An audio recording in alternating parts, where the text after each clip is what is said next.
Muy buenas tardes, cuando son ahora mismo las 6 de la tarde damos la bienvenida a nuestra compañera Sandra Cochea con el espacio Un Poco Derecho de Marín y Mateo Abogado. Muy buenas tardes, Sandra, ¿cómo estás? Hola José, ¿qué tal? Buenas tardes. Muy buenas tardes. Bueno, hoy tenemos un tema muy interesante y que la verdad es que vamos a tomar nota porque por desgracia nos puede suceder. Nos ponemos en situación, me han adjudicado el inmueble en una subasta judicial y está ocupado. ¿Qué tengo que hacer? La gran pregunta.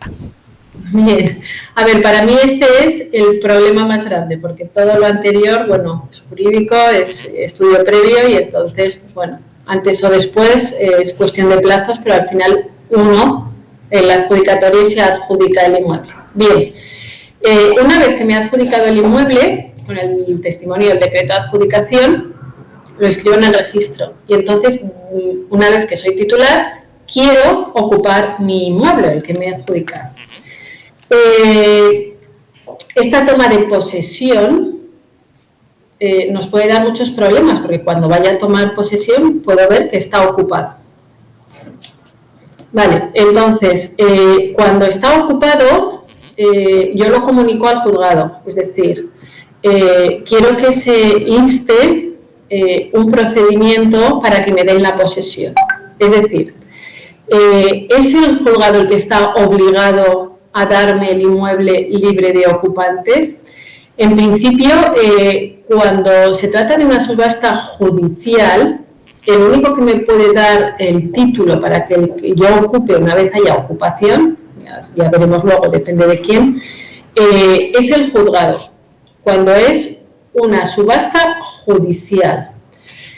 Nosotros pensamos, a ver, normalmente en los decretos de subasta, el juzgado previamente no comprueba si hay ocupación o no. Simplemente se puede ver en el decreto que nos habla de situación posesoria y normalmente en el 99% de los casos pone no consta. Esto de no consta no quiere decir que no haya ocupantes. Esto quiere decir que nadie ha comprobado si hay ocupantes o no.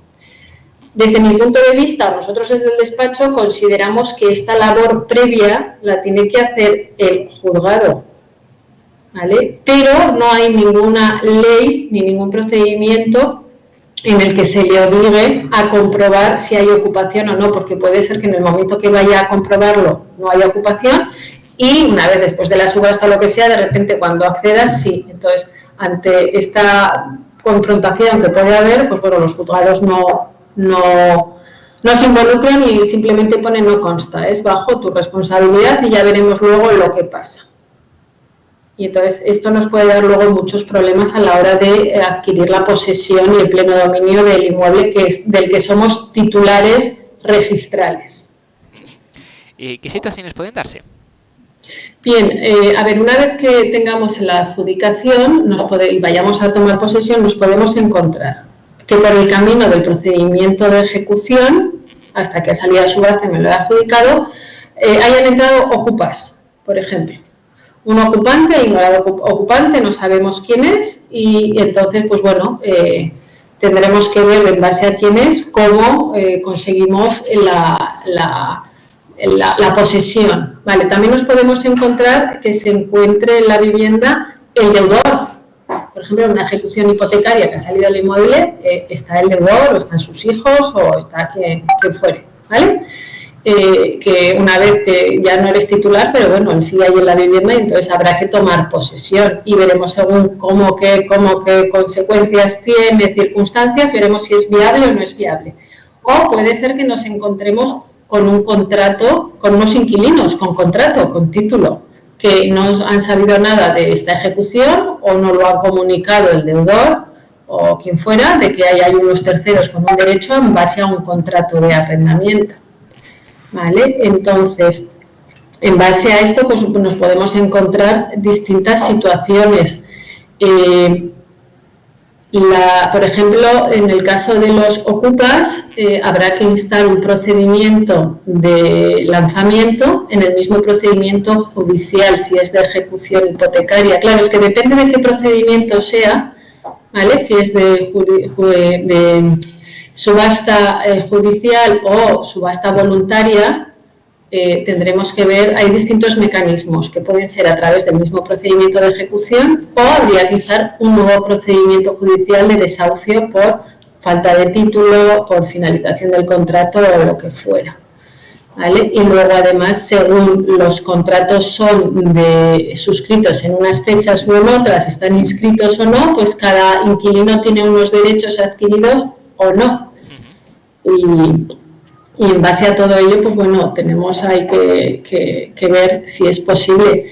Otro caso, mira, un caso que a mí el que más se está dando últimamente es el propio deudor en una ejecución hipotecaria en el que ha perdido su vivienda por no pagar el préstamo. Pues bueno, sigue el procedimiento, se lo adjudica a un tercero y cuando el tercero que ha adquirido en subasta ese inmueble intenta tomar posesión, el deudor alega vulnerabilidad. Es decir, si cumple los requisitos del Real Decreto de Deudores Hipotecarios de su vivienda habitual, ¿vale?, que se han ido modificando desde el 2012 hasta ahora, y los cumple todos y cada uno, este señor se encuentra en situación de vulnerabilidad social, por lo tanto, por ley, de momento, están en suspenso o suspendidos los lanzamientos de estas personas que viven en la vivienda, los deudores, en principio hasta mayo, creo que es el 14 de mayo de 2024. Vale, hasta esa fecha están suspendidos, pero cada 4 años lo van renovando. Esto empezó en el 2012, entonces hay gente que en el 2012 se adjudicó un inmueble, como el deudor está en situación de vulnerabilidad y lo va acreditando, ¿vale?, está en suspenso los lanzamientos. Puede ser que ahora llegue mayo del 24 y según quien esté en el gobierno o las leyes que se apliquen en ese momento, se renueve otros 4 años. Por lo tanto, ojo con las inversiones que se hacen a través de subastas, porque hay que prever esto, que al final sí serás titular del inmueble, pero la posesión la sigue teniendo una persona vulnerable. Claro. ¿Vale? En los contratos de arrendamiento también, si están inscritos tiene derechos, si no están inscritos no tienen derechos, si son posteriores a marzo del 2019 tiene derecho el inquilino a quedarse hasta la finalización del contrato. Y bueno, hay que analizar cada uno de las cosas. Luego, otra situación que puede darse, por ejemplo, que tenga atribuido el uso de la vivienda un cónyuge y a favor de los menores. Y además ese derecho esté inscrito. ¿Vale? Al estar inscrito ese derecho y estar atribuido por un juzgado es como una carga previa. No se podrá tomar posesión hasta que finalice ese derecho, que puede estar fijado o que sea para siempre. Y entonces habría que instar un procedimiento de modificación de medidas del divorcio, pero lo tendría que instar el titular, o sea, el otro cónyuge. Entonces tú al final ahí no entras ni sales. Es bastante complicado el tema de la posesión, ¿vale? Entonces, para mí es un tema que ahí tiene que estar claro antes. Y bueno, sí. Aquí es complicado. ¿Qué pasos debemos seguir entonces para poder obtenerla? Vale, a ver, si estamos en una subasta judicial forzosa, claro, nosotros instaremos el lanzamiento, ¿vale?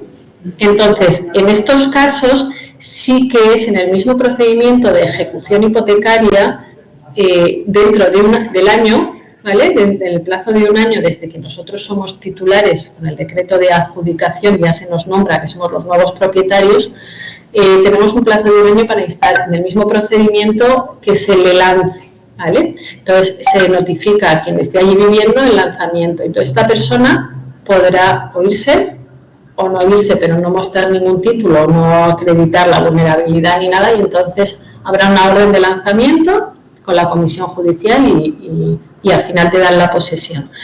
El tema es que durante ese periodo el que viva allí, ya puede ser el deudor, el inquilino, el ocupa, lo que sea, puede instar o acreditar el título en el que está. Entonces se abre un incidente de ocupante, se llama, y se celebra como un pequeño juicio en el que el juez determina si realmente tiene título para estar allí y hasta cuándo, o la documentación que aporta no cumple los requisitos para tener ese derecho. Entonces decidirá quién tendrá la posesión y quién no. Vale.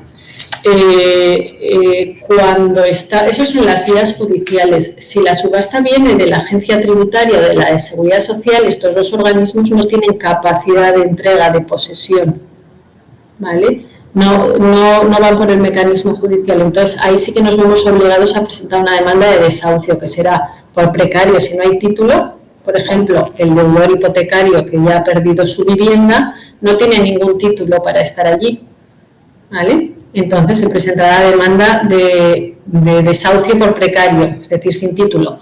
Y si hay un inquilino o un ocupa, pues lo mismo. Si el inquilino aporta el contrato, pues en base a cuándo sea el contrato, si está inscrito o no, de qué fecha y tal, pues tiene adquiridos unos derechos u otros, ¿vale? Pero en agencia tributaria y los de la Seguridad Social, ese sí que nos vemos obligados a ir a un procedimiento de desahucio judicial. No es en el mismo que en el de la ejecución. ¿Y es posible que no se consiga la posesión?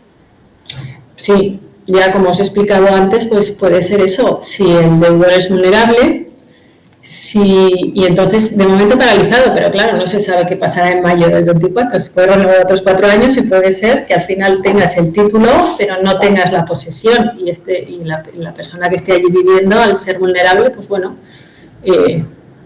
está allí. Y, por ejemplo, en los contratos en los que sí que acreditan el título, o nos tendríamos que esperar al vencimiento del contrato. Y una vez vencido el contrato, que no sean vulnerables y que podamos echarlos, porque también existe vulnerabilidad en los contratos de arrendamiento de vivienda, ¿vale? Que también puede estar en suspenso. Estos de momento están en suspenso hasta diciembre del 23, ¿vale? Hasta dentro de unos meses. Lo que no sabemos igualmente es si se renovará más tiempo o no, ¿vale? Y de momento eso es todo. Bueno, y puede ser que efectivamente que se tenga una propiedad.